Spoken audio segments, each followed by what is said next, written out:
بسم الله الرحمن الرحيم. السلام عليكم ورحمة الله وبركاته.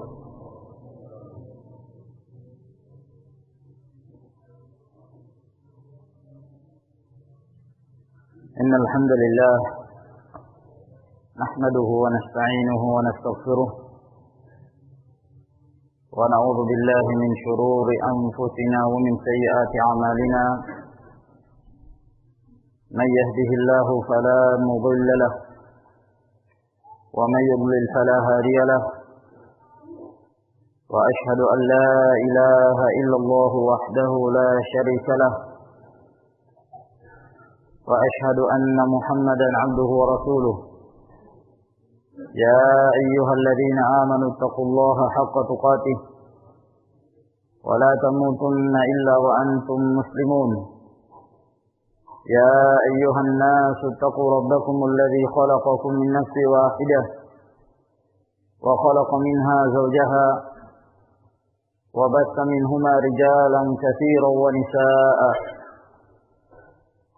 واتقوا الله الذي تساءلون به والأرحام إن الله كان عليكم رقيبا. يا أيها الذين آمنوا اتقوا الله وقولوا قولا سديدا يصلح لكم أعمالكم ويغفر لكم ذنوبكم، ومن يطع الله ورسوله فقد فاز فوزا عظيما.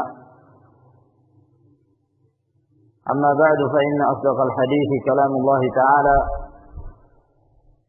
وخير الهدي هدي محمد صلى الله عليه وعلى آله وسلم، وشر الأمور محدثاتها، فإن كل محدثة بدعة، وكل بدعة ضلالة، وكل ضلالة في النار. معاشر المسلمين والمسلمات رحمكم الله، alhamdulillah, pada malam hari ini Allah Subhanahu wa taala kembali mengumpulkan kita di salah satu rumah dari rumah-rumah Allah Subhanahu wa taala, tempat yang terbaik yang ada di muka bumi ini, yang di dalamnya Allah Subhanahu wa taala menganjurkan hamba-hambanya untuk menghidupkannya dengan zikrullah, dengan ibadah dan hal-hal yang bermanfaat. Ma'asyiral muslimin wal muslimat rahimakumullah, pada pertemuan yang lalu kita telah menyelesaikan tafsir dari suratul Qiyamah, sehingga pada malam hari ini insyaallah taala kita memasuki tafsir yang berikutnya, yaitu tafsir surah Al-Muddatsir. Disebut surah ini dengan surah Al-Muddatsir disebabkan karena di dalam surah ini Allah Subhanahu wa taala mengatakan kepada Rasulnya sallallahu alaihi wa ala alihi wasallam, yang pada waktu itu dalam keadaan beliau berselimut,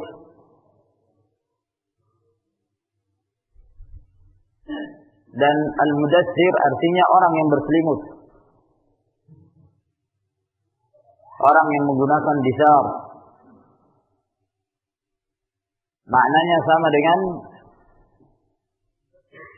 Al-Muzammil. Al-Muzammil atau Al-Mudatsir maknanya sama, yaitu orang yang berselimut. Dan surah ini adalah merupakan surah Makkiyah, termasuk di antara surah yang awal kali diturunkan oleh Allah Subhanahu wa taala kepada Rasulnya sallallahu alaihi wa ala alihi wasallam.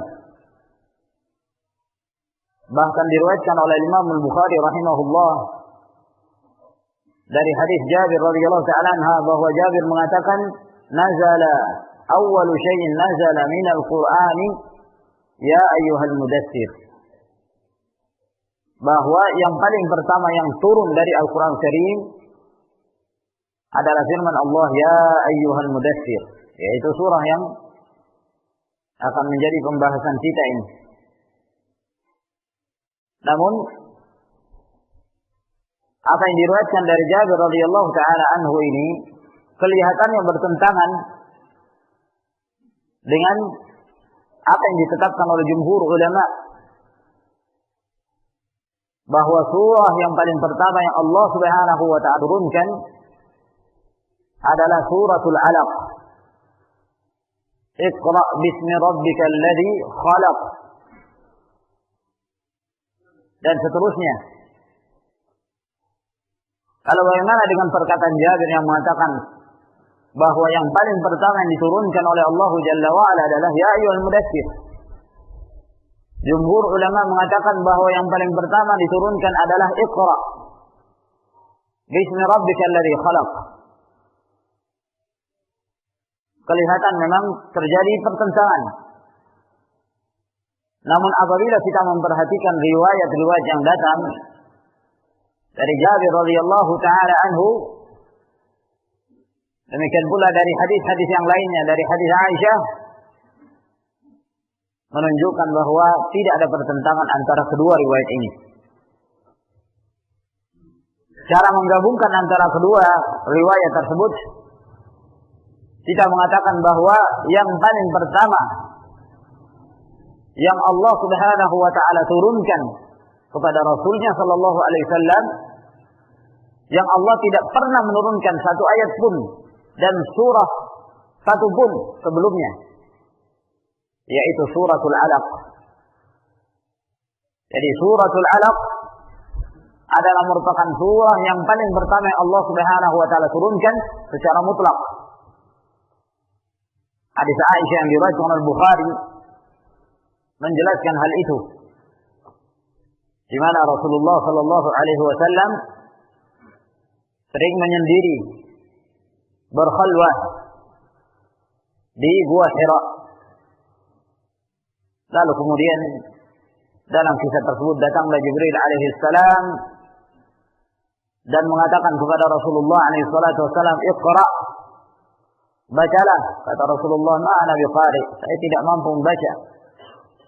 Lalu kemudian Jibril mendekatinya dan mendekatinya sampai 3 kali. Lalu kemudian Jibril pun membacakan firman Allah Subhanahu wa taala kepada Rasulnya alaihi salatu wassalam, "Iqra bismi rabbikal ladzi khalaq."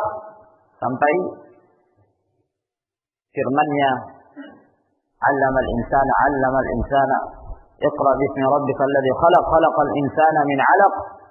Iqra wa rabbukal akram alladzi 'allama bil qalam 'allamal insana ma lam ya'lam."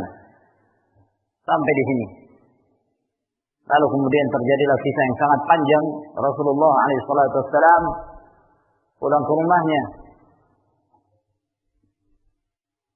Jadi hadis ini menunjukkan bahwa Al-Alaq merupakan surah yang paling pertama.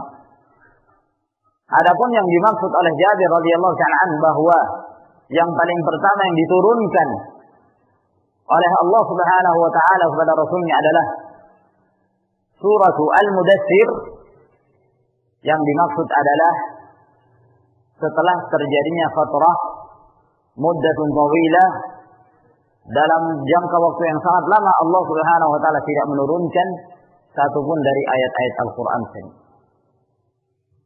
Satupun Allah tidak menurunkan wahyu. Yang pertama kali Allah turunkan adalah suratul Alaq.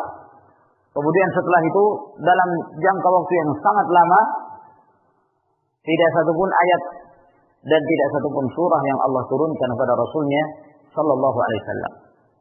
Sampai kemudian suatu ketika Rasulullah alaihi salatu wassalam berjalan di Makkah, lalu beliau mendengarkan suara. Maka beliau berusaha mencari dari mana suara itu. Lalu beliau menghadap ke kanan, tidak ada satupun yang beliau lihat. Beliau menghadap ke kiri juga tidak ada. Lalu di mana suara tersebut? Beliau melihat ke atas. Kata Nabi alaihi salatu wassalam, "Fa idzal malakul ladzi jaa fi Hira." Ternyata itu adalah malaikat yang pernah datang kepadaku di saat aku berada di Gua Hira. Maka ketakutanlah Nabi alaihi salatu wassalam. Lalu kemudian beliau pulang ke rumahnya dan mengatakan kepada istrinya, "Dasiruni, dasiruni. Selimuti aku, selimuti aku." Maka beliau pun diselimuti oleh istrinya Khadijah radhiyallahu taala anha. Maka turunlah firman Allah Subhanahu wa taala, "Ya ayyuhal mudaththir qum fa'anzir." Dan seterusnya. Wahai orang-orang yang berselimut, bangkitlah dan berikanlah peringatan. Jadi yang dimaksud oleh Jabir radhiyallahu ta'ala bahwa surah Al-Mudaththir yang paling pertama turun, maksudnya setelah sekian lama tidak diturunkan satupun dari ayat atau surah dari Allah Subhanahu wa taala. Karena sekian lamanya tidak pernah Allah menurunkan setelah turunnya suratul Alaq, sehingga ketika turun surah Al-Mudaththir seakan-akan itu merupakan surah yang paling pertama yang diturunkan oleh Allah Subhanahu wa taala kepada Rasulnya sallallahu alaihi wasallam. Jadi tidak ada pertentangan antara kedua riwayat tersebut. Turunnya suratul Alaq adalah merupakan surah yang paling pertama secara mutlak. Adapun turunnya surah Ya Ayyuhal Mudaththir, Allah Subhanahu wa taala menurunkannya setelah sekian lama Allah tidak menurunkan satupun ayat atau surah kepada Nabi sallallahu alaihi wasallam. Oleh karena itu setelah turunnya surah Al-Mudaththir, kata Jabir, "Fahamiyal wahyu wa tataba." Maka setelah itu wahyu pun terus berdatangan. Terus Allah Subhanahu wa taala menurunkan ayat dan surah secara berangsur-angsur.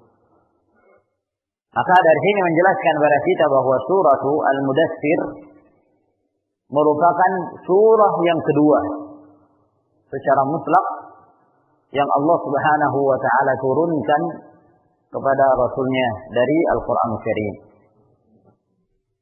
Bismillahirrahmanirrahim. Ya ayyuhal mudaththir qum fa'anzir wa rabbaka fakabbir wa thiyabaka fatahhir wa rujza fahjur wa la tamnun tastakthir wa li rabbika fasbir. Di dalam surah ini Allah Subhanahu wa taala menyebutkan ayat-ayat yang memerintahkan kepada Rasulnya sallallahu alaihi wasallam untuk melakukan hal-hal yang Allah perintahkan. Sebagian para ulama mengatakan bahwa turunnya suratul Alaq adalah merupakan pertanda bahwa beliau telah diangkat oleh Allah Subhanahu wa taala sebagai nabi. Dan turunnya suratul Al-Mudaththir adalah pertanda bahwa Allah Subhanahu wa taala telah mengangkat beliau sebagai rasul. Sebagai rasul. Oleh karena itu Allah Subhanahu wa taala memerintahkan dia untuk menyeru umat ini kepada jalan yang benar. Jalan yang telah Allah Subhanahu wa taala perintahkan pada seluruh hambanya untuk berjalan di atas jalan tersebut. Ya ayyuhal mudaththir, wahai orang yang berselimut. Yang dimaksud adalah Rasul alaihi salatu wassalam. Qum, bangkitlah. Bangunlah kamu. Sing-singkanlah lenganmu dengan penuh kesungguhan.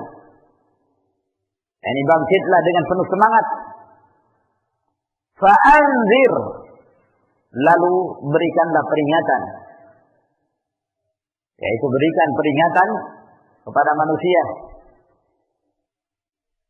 terhadap apa-apa yang telah mereka lakukan berupa pelanggaran-pelanggaran dari kesyirikan, kekufuran dan meninggalkan syariat Allah Subhanahu wa taala. Rasulullah alaihi salatu wasalam berada di tengah-tengah kaum yang mereka itu jahil terhadap agama Allah. Kebiasaan mereka adalah syirik, kufur, kejahilan, dan perbuatan-perbuatan yang sangat rendah sekali. Akhlak yang rendah, tidak mengenal aturan agama yang diajarkan oleh Allah Subhanahu wa taala. Rasulullah diutus di tengah-tengah mereka untuk memberikan peringatan kepada mereka agar kemudian mereka berhenti dari apa yang Allah Subhanahu wa taala larang mereka untuk melakukannya, dari menyekutukan Allah, menyembah berhala, menyembah patung-patung, sesembahan dari selain Allah Subhanahu wa taala. Berikan peringatan pada mereka agar kemudian mereka keluar dari lembah kegelapan tersebut menuju kepada Islam yang akan memuliakan mereka, yang akan mengagungkan mereka dan menjauhkan mereka dari kejahilan. Zaman itu disebut dengan zaman jahiliyah. Sebelum diutusnya Rasul sallallahu alaihi wasallam, tidak ada hidayah pada saat itu. Yang ada adalah baqaya min ahlul kitab, yang sisa dari ahlul kitab, seperti Waraqah bin Naufal dan yang semisalnya. Adapun secara umum, masyarakatnya masyarakat yang jahil, tidak mengenal hidayah. Oleh karena itu zaman itu dikenal dengan zaman jahiliyah. Dikenal dengan zaman jahiliyah karena mereka menyimpang dari al-haq. Sebabkan karena mereka tidak mengenal yang namanya hidayah, tidak mengenal yang namanya agama. Yang mereka ketahui, apa yang mereka amalkan pada saat itu, itulah yang benar. Ya, menyembah kepada selain Allah, mengagungkan berhala-berhala, meminta agar diberikan manfaat dan dicegah dari kemudaratan kepada berhala-berhala tersebut, menyembelih untuk berhala-berhala itu. Ketika mereka haji, tawaf, mereka menyekutukan Allah. Mereka mengatakan bertalbiyah dalam tawaf mereka. Mereka mengatakan labbaik Allahumma labbaik labbaik la syarika laka labbaik illa syarikan huwa laka tamlikuhu wa ma malak. Ada tambahannya illa syarikan huwa laka. Tidak ada sekutu bagimu ya Allah kecuali sekutu yang engkau angkat, kecuali sekutu yang engkau miliki. Subhanallah, yang semestinya talbiyah itu adalah seruan kepada tauhid berubah menjadi seruan pada kesyirikan.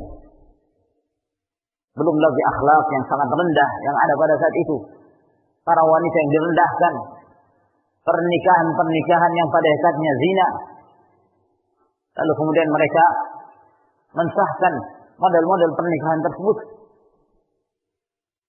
Benar-benar mereka hidup dalam keadaan kejahilan. Ya, sehingga apabila ada sebuah negeri yang di sana tidak ada hidayah, maka boleh dikatakan negeri itu negeri jahiliyah. Negeri jahiliyah. Seperti pada zaman sebelum diutusnya Rasulullah SAW. Dikatakan zaman jahiliyah. Namun setelah adanya hidayah, apalagi setelah diutusnya Rasulullah SAW dan Islam menyebar, dan penyebaran Islam itu terus hingga hari kiamat, maka setelah itu tidak boleh dihukumi secara mutlak bahwa ada satu zaman dari zaman-zaman yang setelah diutusnya Rasulullah SAW dikatakan sebagai zaman jahiliyah. Tidak boleh. Ada sebagian mereka menyebut zaman ini dengan istilah jahiliyah abad ke-20 misalnya. Jahiliyah abad ke-20. Tidak boleh disebutkan secara mutlak. Bukankah pada zaman sekarang banyak kaum muslimin? Bukankah mereka banyak orang-orang mendapatkan hidayah, bimbingan dengan Islam, mereka selamat? Maka tidak boleh disebutkan secara mutlak bahwa zaman abad 20 adalah abad jahiliyah. Nah, boleh kalau kita mengatakan bahwa pada abad 20 ini sudah ada syiar-syiar jahiliyah. Atau di antara mereka ada yang jatuh ke dalam sunnah-sunnah jahiliyah atau yang semisalnya.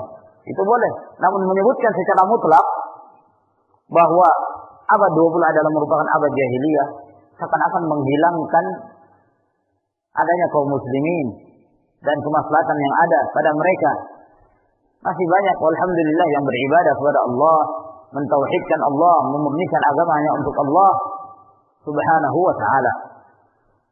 Nah, ini ma'asyiral muslimin rahimakumullah, Allah Subhanahu wa ta'ala memerintahkan kepada Rasulnya, qum fa'anzir, bangkitlah kamu dan berikanlah peringatan. Berikan peringatan. Dan Rasulullah sallallahu alaihi wasallam setelah diturunkannya ayat yang memerintahkan kepada beliau untuk berikan peringatan pada umat ini, maka beliau segera menjalankan perintah Allah Subhanahu wa taala itu. Beliau langsung bangkit, beliau langsung menyeru kepada manusia untuk kembali kepada jalan Allah Subhanahu wa taala. Dalam riwayat Al-Imam Al-Bukhari dari hadis Abi Hurairah radhiyallahu taala anhu, bahwa ketika Allah Subhanahu wa taala menurunkan firman-Nya kepada Rasulnya, wa anzir ashiratakal aqrabin, dan berikanlah peringatan kepada kerabat-kerabatmu yang terdekat, maka beliau mengumpulkan kerabat-kerabatnya. Beliau mengumpulkan dari bangsa Quraisy. Lalu kemudian beliau bersabda di hadapan mereka, ya ma'syar Quraisy, ishtaru anfusakum la ughni ankum minallahi syai'a. Wahai sekalian orang-orang Quraisy, selamatkan diri kalian dari neraka. Aku tidak mampu memberikan manfaat pada kalian sedikit pun. Ya Bani Abdi Manaf, ishtaru anfusakum la ughni ankum minallahi syai'a. Wahai Bani Abdi Manaf, selamatkan diri kalian. Aku tidak mampu memberikan manfaat pada kalian sedikit pun. Ya Safiyah ammata Rasulillah, ishtari nafsaki minan nar la ughni anki minallahi syai'a. Wahai Safiyah, bibinya Rasulullah, selamatkan dirimu dari neraka. Aku tidak mampu memberikan manfaat padamu sedikit pun.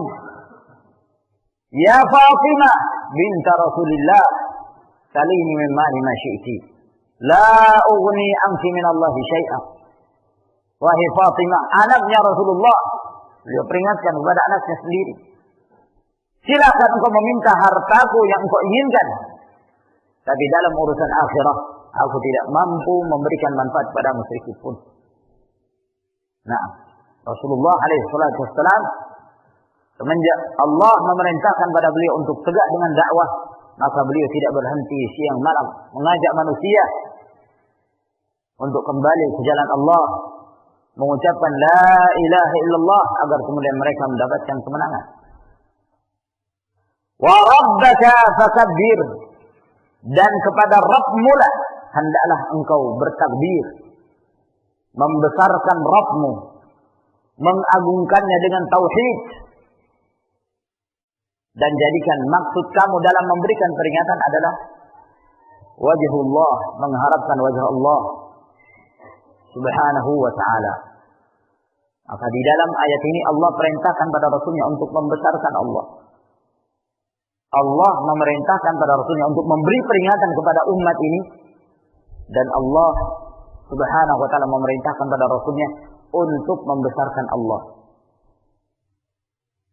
Apa kesesuaian dari kedua ayat ini?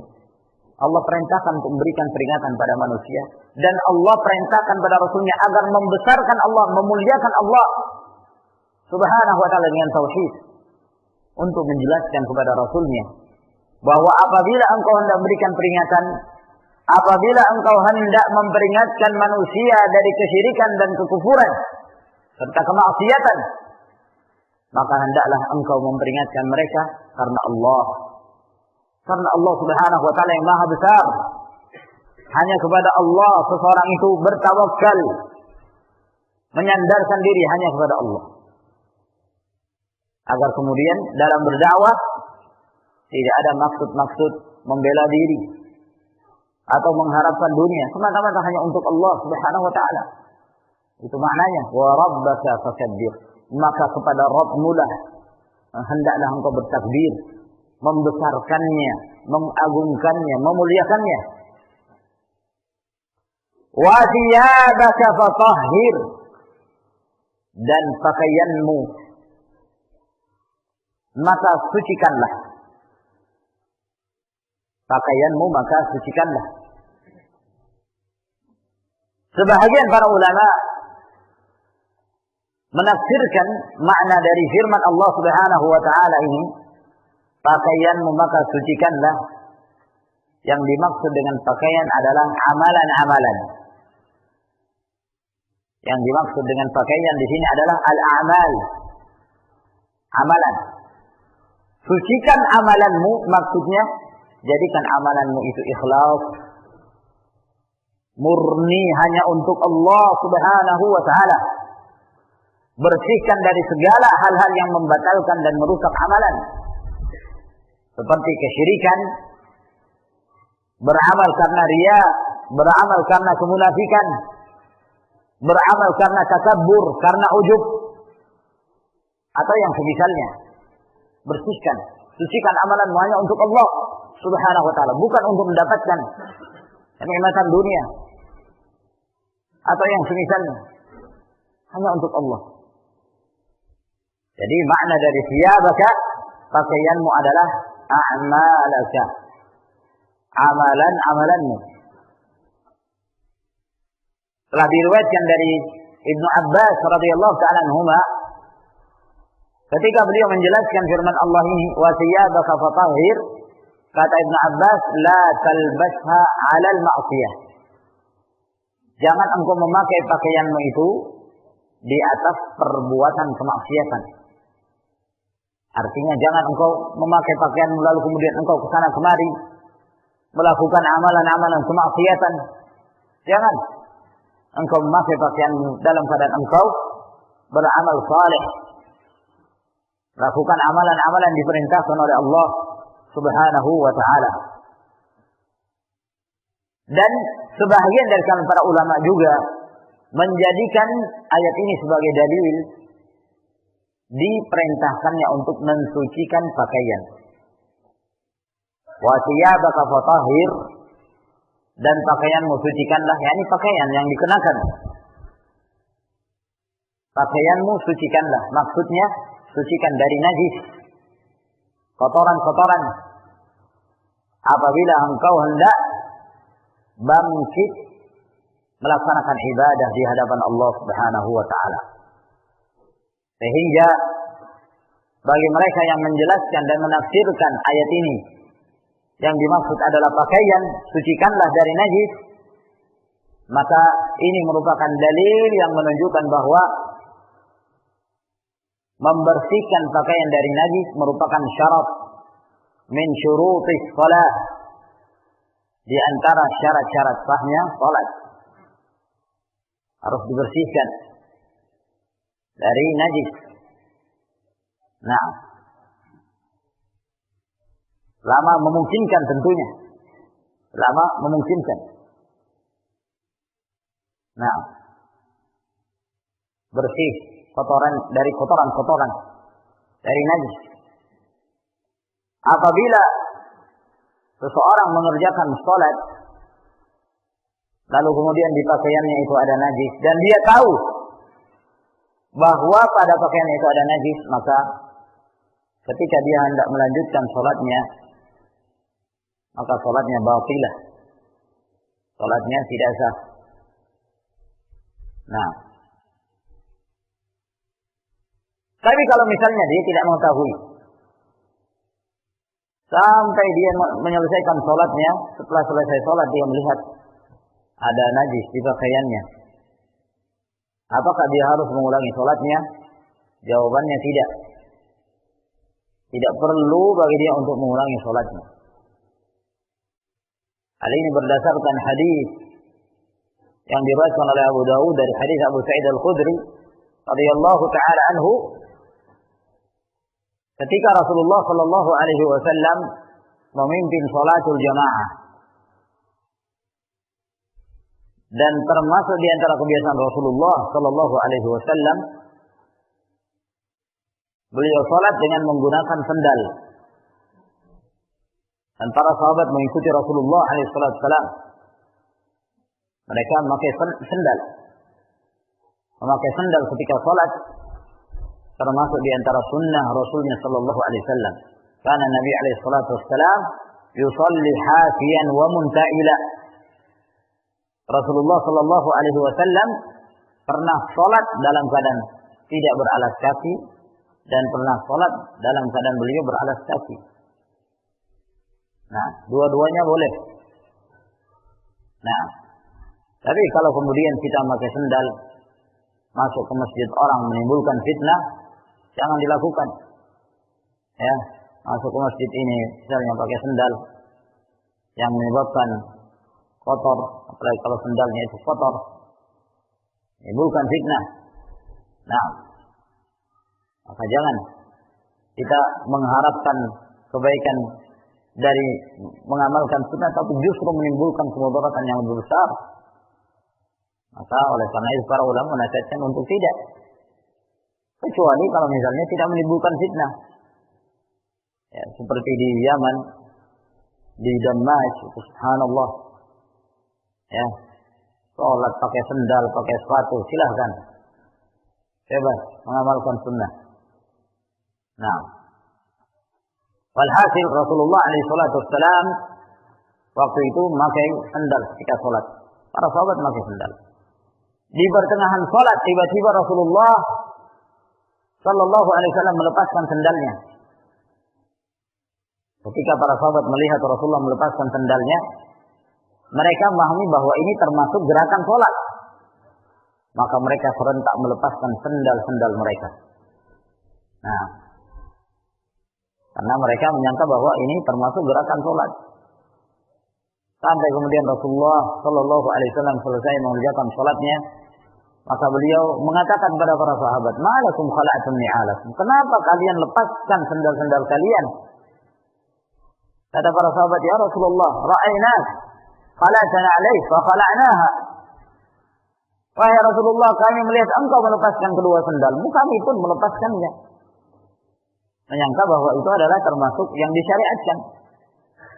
Maka Rasulullah Sallallahu Alaihi Wasallam menjelaskan kenapa beliau melepaskan sendalnya. Ketika aku sedang sholat, kata beliau, tiba-tiba datang Jibril kepadaku dan mengabarkan kepadaku bahwa di sendalku itu ada najis, ada kotoran. Akhirnya aku pun melepaskannya. Lalu Rasulullah Sallallahu Alaihi Wasallam menganjurkan mereka, "Idza arada ahadukum ay yusalli, idza arada ahadukum ay yadkhula al-masjid, falyarfa' 'alayhi wal yanzur fihima, fa in ra'a fihima khabatha falyamsahhuma fil ardi thumma liyusalli fihima." Kata Nabi Sallallahu Alaihi Wasallam, apabila kalian hendak masuk ke dalam masjid, maka hendaklah angkat dulu itu sendalnya. Angkat, lihat dulu bagian bawah sendalnya. Apabila dia melihat ada najis, padanya ada kotoran, maka hendaklah dia gesekkan ke tanah. Lalu kemudian setelah itu dia masuk dan boleh sholat dengan menggunakan kedua sendal. Yang menjadi syahid dari hadis ini, bahwa ketika Rasulullah Sallallahu Alaihi Wasallam mengetahui pada pakaian beliau ada najis, beliau tidak membatalkan sholat. Iya kan? Beliau hanya menghilangkan yang di situ ada najisnya, lalu beliau melanjutkan sholatnya. Nah, lalu beliau melanjutkan sholat. Kalaulah karena ada najis menyebabkan batalnya sholat, tentu Rasulullah Sallallahu Alaihi Wasallam telah membatalkan sholatnya dan memulai dari awal.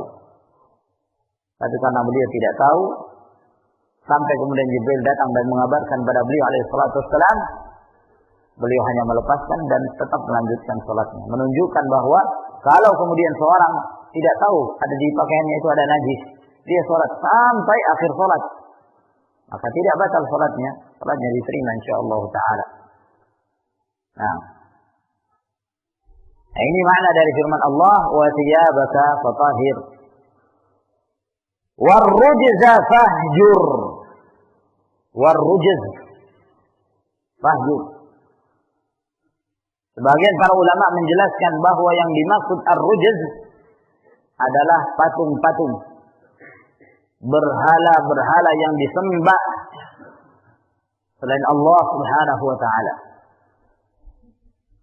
Maka dengan penafsiran ini, makna dari firman Allah warrujza fahjur Maknanya adalah dan patung-patung itu, berhala-berhala itu, sesembahan-sesembahan dari selain Allah Subhanahu wa taala itu, fahjur, tinggalkanlah. Tinggalkan. Dalam artian jangan kamu menyembahnya. Jangan kamu memuliakannya. Jangan kamu condong kepadanya.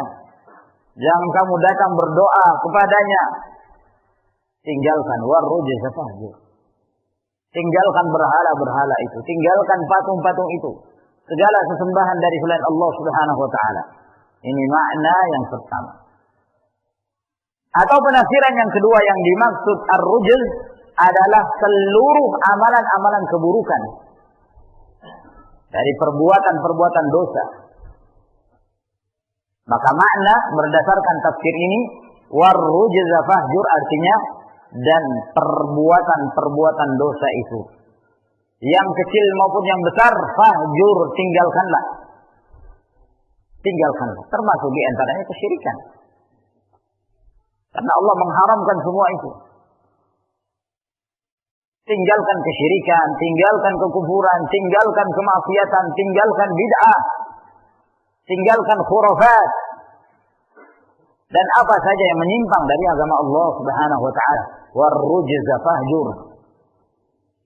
Qul innama harrama rabbiyal fawahisha ma dhahara minha wa ma batan wal ithma wal baghya bighairi al haqq wa an tusyriku billahi ma lam yunzil bihi sultana wa an taqulu 'ala Allahi ma la ta'lamun. Katakanlah, sesungguhnya Rabbku mengharamkan kepadaku al-fawahish, perbuatan-perbuatan keji yang zahir dan yang disembunyikan, yang batin. Semuanya diharamkan oleh Allah. Segala bentuk perbuatan keji diharamkan. Termasuk di antaranya zina, liwat, atau sihaq, lesbian, atau yang semisalnya dari perbuatan-perbuatan fahish diharamkan secara terang-terangan atau sembunyi-sembunyi. Ma zahara minha wa ma batan, yang terang-terangan dan yang tersembunyi diharamkan secara mutlak. Wal izma wal baghi, dan Allah mengharamkan perbuatan dosa. Allah mengharamkan perbuatan kezaliman dengan tanpa hak.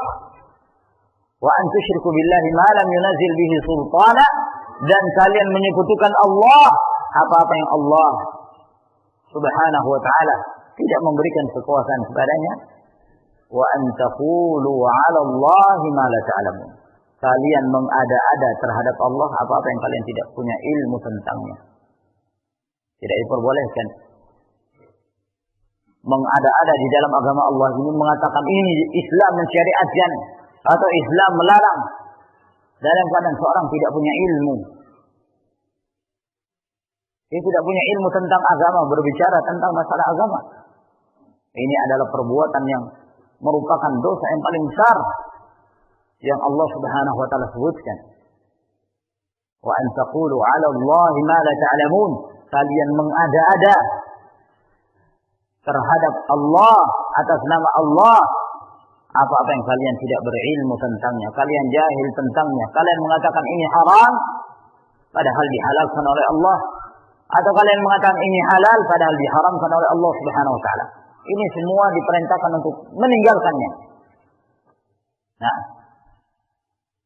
segala bentuk kejahatan, segala bentuk perbuatan dosa. Warrujza fahjur. Wala tamnun tastakfir. La tamnun tastakfir. Yang dimaksud la tamnun, yakni jangan engkau memberikan kenikmatan kepada seorang lalu engkau merasa bahwa apa yang kamu berikan pada orang itu banyak, betul, banyak. Nah, karena apa?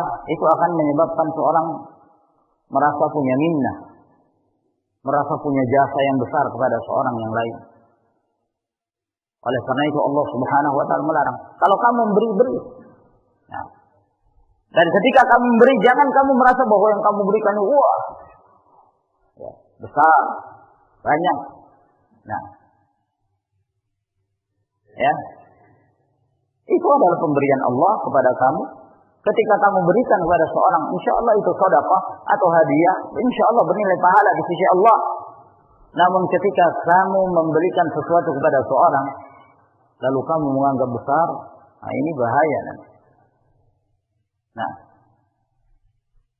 ya, di samping itu dilarang dan diharamkan di dalam Islam, juga akan menyebabkan seorang takabur, sombong. Ya, nah, kalau misalnya dia pernah berikan kepada seseorang harta tertentu misalnya, suatu hari kemudian, ya, bertemu kembali dengan orang ini. Lalu kemudian orang ini, kamu masih ingat saya?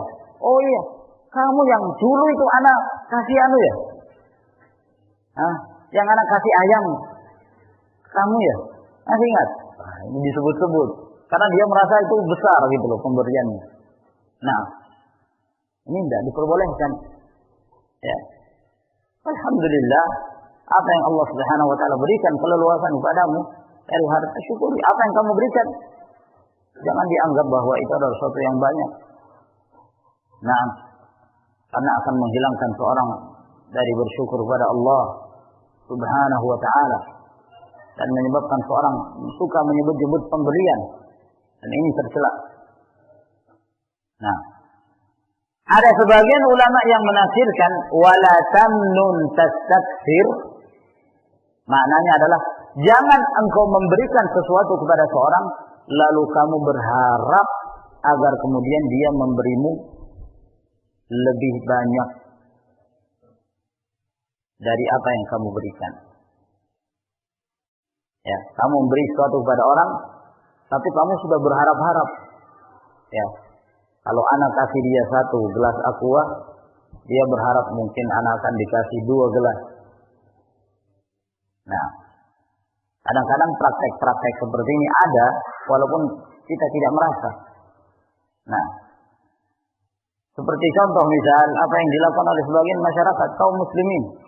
Nah, kalau ada salah satu dari keluarga yang punya hajatan pernikahan misalnya, oh sebarkan undangan, ya kan? Sebarkan undangan pada orang-orang yang dikenal. Nah, di sebahagian itu biasanya kalau di undangannya itu sudah disediakan amplopnya. Sebagian juga tidak, tapi dipahami. Ya. Mereka sudah saling memahami bahwa kalau diberikan undangan, nanti kalau datang harus ada yang begitu. Karena itu semua akan dicatat nanti. Nah, faedahnya apa? Pencatatan itu. Nanti kalau kemudian si fulan yang punya hajatan, maka harus dibalas. Ya, minimal nilainya sama. Afdalnya lebih banyak. Ya. Jadi kalau si fulan pernah ngasih 100.000, nah, giliran mereka yang punya hajatan, oh ini pernah ngasih di dalam catatan ininya, oh haji fulan ngasih 100.000. Nah, oh anak harus kasih 150.000. Tanpa terasa dia ya memberikan sesuatu pada orang dengan ya harapan akan mendapatkan. Kalau nggak ada, nggak terlihat amplopnya, mana nama si fulan, kok nggak kelihatan? Awas nanti. Ya, saya sudah nggak datang lagi. Masa anak kasih 100.000 nggak ada balasannya? Allahul musta'an. Ini hal yang tercela. Wala tamnun tastakthir. Jangan engkau memberikan sesuatu kepada seorang lalu kemudian engkau mengharapkan agar diberikan balasan yang lebih. Kalau mereka memberikan padamu tanpa ada ya perasaan berharap dari kamu, alhamdulillah, tidak jadi masalah, dan itu termasuk di antara kebaikan. Ya, kata Nabi alaihi salatu wasallam, idza ata ilaikum ma'rufan fakafi'uh. Ya. Fa in lam tukafi'uh fad'u lahu hatta tadhun annaka kafa'tahu atau kafa'tumuh. Apabila atau siapa yang memberikan padamu kebaikan, balas. Jadi membalas kebaikan itu adalah hal yang dianjurkan. Kalau kamu tidak mampu membalas dia, maka doakan.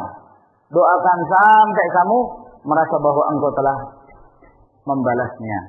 Jazakallahu khaira. Ya, sekali-kali kita jazakallahu khaira. Doakan dia. Nah, apakah secara langsung atau kita mendoakan kebaikan untuknya sampai kita merasa bahwa kita telah membalasnya, walaupun bukan dalam bentuk materi, tapi dalam bentuk doa. Ini dianjurkan membalas kebaikan itu. Tapi kalau berharap-harap, nah ini yang tercela. Wali rabbika fasbir, dan kepada Rabbmu hendaklah kamu bersabar. Bersabar dan mengharapkan keridhaan Allah Subhanahu wa taala. Hanya untuk Rabbmu lah kamu berdakwah. Hanya untuk Rabbmu lah kamu beribadah. Maka bersabarlah. Nah, di sini Allah Subhanahu wa taala memerintahkan para rasulnya untuk bersabar. Karena seseorang ketika dia telah terjun ke medan dakwah, dia akan menemui sekian banyak kesulitan. Sekian banyak cobaan. Maka Allah perintahkan kepada rasulnya, bersabarlah. Bersabarlah untuk Rabbmu. Yani bersabarlah dalam menghadapi ujian-ujian dalam dakwah itu. Bersabar dalam menjalankan ketaatan kepada Allah. Bersabar dalam meninggalkan kemaksiatan-kemaksiatan dan perkara-perkara yang diharamkan oleh Allah. Dan bersabar atas cobaan yang Allah berikan dari takdir-takdirnya. Sebab merupakan sunnatullah, merupakan ketetapan dari Allah. Setiap orang yang berdakwah, setiap orang yang mendatangkan risalah dari Allah dan Rasulnya pasti akan mendapatkan berbagai macam ujian. Dia akan menghadapi berbagai macam kerikil-kerikil, yang tajam dan yang tidak tajam. Nah, maka dia harus bersabar. Ingat, ketika Rasulullah SAW awal kali beliau menerima wahyu, lalu kemudian Rasulullah mendatangi Waraqah bin Naufal, sepupunya Khadijah bintu Khuwailid radhiyallahu taala anha. Lalu kemudian Rasulullah menceritakan pada Waraqah, kata Waraqah, yang datang kepadamu ini adalah teman rahasianya Musa yang pernah datang kepada Musa alaihissalam. Lalu kemudian beliau mengatakan, alangkah inginnya aku memberikan pembelaan kepadamu apabila kaummu mengeluarkan kamu dari kampungmu. Kaget Nabi alaihissalam. Kata beliau, awal mukhrijahum, apakah mereka akan mengeluarkan aku dari kampungku? Kata Rasulullah sallallahu alaihi wasallam, lam ya'ti rajulun qattu bimithli ma ji'ta bihi illa 'udi. Tidak satu pun yang mendatangkan seperti yang kamu bawa ini, melainkan pasti dia akan dimusuhi. Pasti akan dimusuhi. Karena menjadi sunnatullah. Di antara manusia ini ada yang menjadi hizbullah, ada yang menjadi hizbus syaitan. Ada yang menolong agama Allah, ada juga yang menolong syaitan dan iblis. Nah, maka itu resiko dalam berdakwah. Maka bersabarlah. Bersabarlah dalam menghadapi semua itu. Kalau Rasulullah sallallahu alaihi wasallam tidak terhindar dari yang namanya kecaman-kecaman, ya, gangguan-gangguan, bahkan gangguan fisik kepada Rasulullah dan para sahabat. Ini Rasulullah, makhluk yang paling mulia, apalagi kita. Apalagi selain Nabi sallallahu alaihi wasallam pasti mendapatkan ujian. Rasulullah sallallahu alaihi wasallam dihina dengan berbagai macam hinaan. Ada orang yang mengatakan beliau tukang sihir, ada yang mengatakan beliau gila, ada yang mengatakan beliau dukun, ada yang mengatakan beliau ahli syair saja. Ada lagi yang mencaci maki Rasulullah, mengganti nama Muhammad dengan Muzamman. Muzamman yang tercela ya artinya. Ya, Rasulullah sallallahu alaihi wasallam tidak terlepas dari gangguan orang-orang musyrikin wal kufar. Apalagi selain Rasulullah alaihi salatu wasallam, cobaan itu akan terus menimpa. Maka wajib bagi mereka yang mengemban dakwah Rasul sallallahu alaihi wasallam untuk bersabar. Ya. Belum dikeluarkan dari kampung, belum. Ya, Rasulullah diusir dari kampungnya. Beliau harus meninggalkan Makkah yang di sana ada Baitullah. Ya, kalau Balikpapan belum ada, tidak ada Baitullah di sini. Ya, belum diusir dari Balikpapan, masih diusir dari masjid misalnya. Ya, satu hal yang biasa, resiko dalam berdakwah. Ada yang menolong agama ini, ada yang juga menolak dakwah. Ada yang menentang dakwah. Nah, hanya yang menjadi permasalahan bahwa itu semua Allah Subhanahu wa taala jadikan sebagai ibrah. Siapakah di antara mereka akan menolong agama Allah dan siapa di antara mereka yang menjadi penentang dakwah, yang memusuhi agama Allah Subhanahu wa taala. Itu semua akan dipertanggungjawabkan di hadapan Allah Tabaraka wa taala. Saya kira sampai di sini insyaallah kita sampai kepada ayat yang ke-7 dari surah Al-Mudaththir insyaallah taala. Kita lanjutkan di pertemuan yang berikutnya. Wa akhiru da'wana alhamdulillahi rabbil alamin. Assalamualaikum warahmatullahi wabarakatuh.